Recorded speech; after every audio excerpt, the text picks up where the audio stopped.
বিশ্বস্ততা মুমিনের শ্রেষ্ঠ সম্পদ। আমানতের অর্থ হল বিশ্বস্ততা। কারও বিশ্বস্ততার ব্যাপারে শতভাগ নিশ্চিন্ত ও নির্ভয় হতে পারে। বিশ্বাসঘাতকতা না করা। পবিত্র কোরআনের আয়াতের দিকে লক্ষ্য করলে আমানতের এই সংজ্ঞাকে যথার্থ মনে হয়।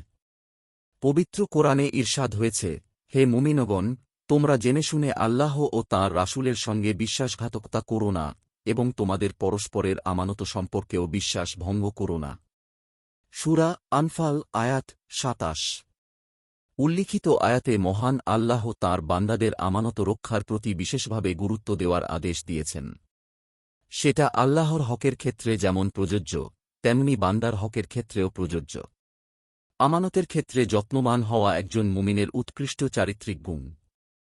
অন্য আয়াতে মহান আল্লাহ আমানতের প্রতি যত্নবান হওয়াকে সফলদের গুণ বলে আখ্যা দিয়েছেন।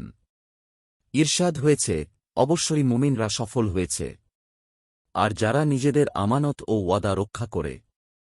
সূরা মুমিনুন আয়াত ৮। এর বিপরীতে আমানত রক্ষা না করাকে মহানবী সাল্লাল্লাহু আলাইহি ওয়াসাল্লাম মুনাফেকের নিদর্শন বলে আখ্যা দিয়েছেন।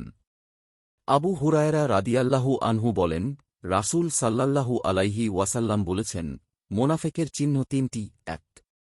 যখন কথা বলে মিথ্যা বলে, ২. যখন অঙ্গীকার করে ভঙ্গ করে এবং ৩. আমানত রাখা হলে খিয়ানত করে। বুখারী হাদিস ৩৩।